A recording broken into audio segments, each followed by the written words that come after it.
मुळात काय आहे माहिती का? आता हे लोकांची जेवढी सहनशक्ती आहे का, त्याचं शेवट होत आलेलं आहे. म्हणजे लोकांची सहनशक्ती तपासून तपासून यांनी इथपर्यंत गेले जातात, की नेमकं अजून किती दिवस ह्यांची ह्या पद्धतीची वाट बघत बसायची. सरकार ह्यांच्यावर कसलाच वचक नाही किंवा ह्यांच्यावर लक्ष ठेवून नाही किंवा ह्यांच्या कुठल्याच अडीअडचणी पूर्ण करण्यात सक्षम असलेलं दिसून येत नाही. त्यांचे मंत्री महोदय नुसतेच जाहीर करतात की नवीन गाड्या येणार आहेत किंवा काय होणार आहेत. पण तुम्ही आजची जर परिस्थिती बघितली, आता ह्या गाडीत चालत्या गाडीचा जर इंजिनचा डब्बा पडत असेल तर ही गाडी कशी पुढे पोहोचणार आहे? आणि ही आत्ता दिवसाची परिस्थिती आहे. अजून ही गाडी फक्त 30 ते 40 किलोमीटरवर जाणार होती. ही जर गाडी अजून जास्त लांब जाणार होती तर अशा परिस्थितीत जर अज्ञातस्थळी तिथं काही घटना घडली, ह्याला जबाबदार कोण आहे? ज्यावेळेस आम्ही मागच्या वेळेस ह्या प्रकरणात सगळ्या प्रकरणांमध्ये गाड्या आपल्याकडे नव्हत्या, तीच बोंब सगळ्या महाराष्ट्रात होती, पण करमाळा तालुक्याला गाड्या नव्हत्या म्हणून बरेच दिवस आपण हा विषय लावून धरला सर्व पत्रकारांनी. विषय असा झाला की त्यावेळेस आपल्याला गाड्या मिळाल्या, पण 10 गाड्या मिळाल्या असल्या तरी अजूनही बऱ्याच गाड्यांची बंद पडण्याची संख्या तशीच आहे. म्हणजे करमाळ्यातल्या असतील नाही तर बाहेरच्या असतील. अजून प्रत्येक ठिकाणी प्रत्येक गावात अशाच पद्धतीने गाड्या बंद पडतात, गाड्या वेळेवर सुटत नाहीत, गाड्या ह्यांच्याकडे उपलब्ध नाही आहेत आणि पाहिजे त्या प्रमाणात वाहतूक न झाल्यामुळं ह्यांच्याकडं प्रवासी संख्या पण घटत चालली. आजकाल लोक सगळे खाजगी वाहनांकडे वळायला लागले. ह्याला सगळं जबाबदार सरकार आणि एस.टी. प्रशासन आहे. ह्यांनी नियोजन सगळं चुकवलेलं आहे. मागच्या सरकारमध्ये किंवा त्याच्या आधी ज्या सरकारांनी बंदपाडक्या गाड्या होईपर्यंत वापरल्या, त्याच्यानंतर त्यांनी दुरुस्त्या करू आजपर्यंत चालवत आले. ह्याच्यात काही दुरुस्ती किंवा बदल व्हावेत असं काहीच नाही. दिसायला गाडी नुसतीच नवीन दिसती, पूर्ण डब्बा ह्याचा नवीन बदललेला आहे. जर तुम्ही बघितलं तर इंजन जुनं ठेवते आणि गाडी वरनं पूर्ण बदलली जाते आणि लोकांना दाखवलं जाते की आमच्याकडे चांगल्या गाड्या तर नाही, ते बंद पडलेल्या. ज्या गावातनं ज्या मोठ्या मोठ्या शहरांमधनं गाड्या बंद पडतात ते करमायला दिल्या जातात. हीच परिस्थिती आपल्या आसपासच्या तालुक्यांची पण आहे. ही बदलणार कधी? ह्यांनी जर चालवणं होत नसेल तर सरळ बंद करून टाकावं. ह्यांचं कशाचाच काही ताळमेळ राहिलेला नाही कोणावर. लोकांची आपदा करून घेते. जर मला सांगा, एखाद्या माणसाला जर अर्जंट काम असेल आणि मधीच गाडी कुठं बंद पडली तर जबाबदार कोण आहे? त्याची कामं रखडली ती गोष्ट वेगळी. नव्या गाड्या बसून जायचं. एकदा तर दोन्ही गाड्या, ज्या गाड्या एकाला पर्याय म्हणून दुसरी गाडी पाठवली ती सुद्धा तिथंच बंद पडली. असे आम्ही मागच्या वेळेची मोहीम राबवली होती, त्याच्यामुळं अजून सुद्धा त्या गाड्यांचे फोन येतात. अजून सुद्धा अनेक अडचणी एस.टी. सांगितले जातात. कर्मचाऱ्यांच्या, वाहकांच्या तेवढ्याच अडचणी, त्यांना सुद्धा ही अडचणच आहे ना. अचानक रस्त्यात गाडी कुठं बंद पडली, अख्खा टायर बदलायची एका वाहकाची जबाबदारी असते का? हे सगळे जबाबदाऱ्या पार पाडायच्या. नवीन गाडी पाठवायची. आता 1 तासभर झालं गाडी येते, तिला आता गोचन करून नेण्याशिवाय पर्याय नाही. मग अशा परिस्थितीत अजून सुद्धा गाडी आली नाही.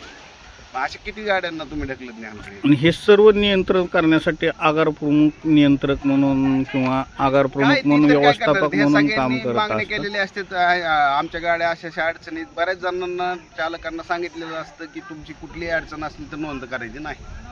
आपल्याला नोंदच झाली नाही तर वरती काय करणार आहे?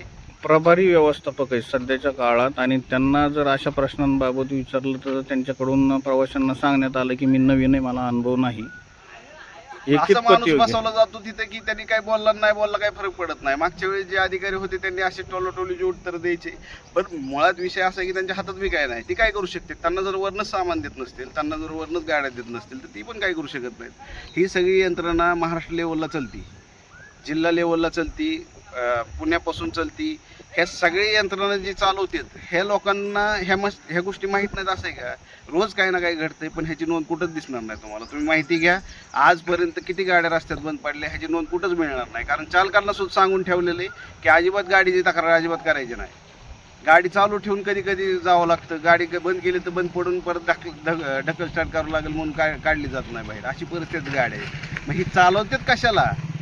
ह्यांनी त्याच्यापेक्षा आपले 6 सीटर नाही तर काहीतरी चालवलं पाहिजे एस.टी. महामंडळाने, त्या गाड्या तरी नीट जातील. म्हणजे अशी परिस्थिती इथे.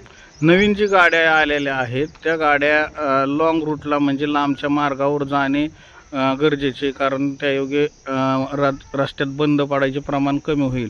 पण असे न होता बऱ्याचशा जुन्या गाड्या लांबच्या मार्गावर पाठवल्या जातात आणि जी नवीन गाड्या आहेत ती तालुक्यातीलच कर्जत किंवा अशा वेगवेगळ्या ठिकाणी पाठवल्या. हाच गाड्या नवीन आलेल्या आहेत. आणि त्याच्यातून कुठली गाडी लांब पाठवायची आणि कुठली जवळ पाठवायची. मुळात ह्यांनी काय केलेलं आहे, लांब पल्ल्याचे जे इन्कम देणारे भाग होते, समजा नाशिक असेल नाही तर कुठलं गाव असेल, त्या गाड्यासुद्धा बंद केलेल्या आहेत. मग जिथून आपल्याला पैसे वाढणार होते अशा गाड्या बंद कराव्या लागल्या ह्यांना, का तर गाडीच नाही ह्यांच्याकडे एवढ्या लांब पाठवायला. मग ह्यांनी काय करायचं, छाछूट ठिकाणी पाठवायचं, पुणे मुंबई करायचं, विषय संपला. बाहेर नाही येणारे सगळे इकडून गाड्या येतात, भूमपरांडा, हे सगळ्या गाड्या इथले पॅसेंजर घेऊन जातात. करमाळ्यातले पॅसेंजर करमाळ्याच्या गाड्यात बसत नाही, बाहेरच्या येणाऱ्या गाड्यांना पसंती देतात. कशामुळे देतात, ही अवस्था तुम्ही करून ठेवलेली. इथं एकतर तालुका एकदम टोकाला असल्यामुळं जिल्हा लेवलचा प्रशासकीय अधिकारी कुठलाच इकडे फिरकत नाही, काय चाललंय इथं बघत नाही, काय सामान लागतंय बघत नाही. इथं कर्मचारी संख्या बघितली का, कर्मचारी संख्या निम्म्यापेक्षा कमी, हेल्परची संख्या अजिबात नाही. म्हणायला फक्त हेल्पर आहेत इथं. ह्यांना जेवढे साधन सामग्री पाहिजे ती दिले जात नाहीत. मग ह्या सगळ्या गोष्टींमुळे गाड्यांची कमतरता झालेली, इन्कम सोर्स कमी होत आला आहे, सगळंच कमी झालेलं आहे. त्यामुळे इथला डेपो विशेष लक्ष दिल्याशिवाय चालू शकत नाही. आणि हीच परिस्थिती फक्त करमाळ्याची नाही, अख्ख्या महाराष्ट्रात ही परिस्थिती. जिथं जाईल ना तिथं गाड्या बंद आहेत. त्याच्यामुळं तुम्ही त्या स्थानिक लेवलला ह्यांना काहीच बोलून उपयोग नाही, स्थानिक लेवलला ह्यांना काहीच बोलून उपयोग नाही. हे तुम्हाला जी काय असेल ही सरकारला विचारावं लागणार आहे. आणि जोपर्यंत नागरिक सरकारला ही प्रश्न विचारत नाही तोपर्यंत ह्याचा मार्ग निघणार नाही.